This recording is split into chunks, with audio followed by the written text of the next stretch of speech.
Hello, and welcome to a visual demo of Get Community Help for Confluence. To start with, I've added a Content More Action menu item called Get Community Help.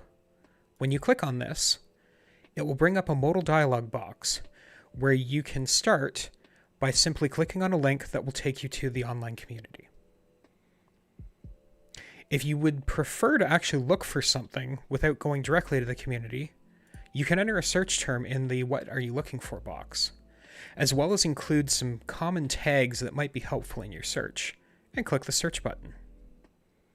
This will return a list of articles with hyperlinked titles and a search snippet that can help you discover if this is the article you'd like to dive into further. If you find an article that you think will help you, you can click on the article title, and it will take you directly to the article within the online community. When you're done looking at the article, you can always go back and search for something else, or you can hit cancel when you're complete.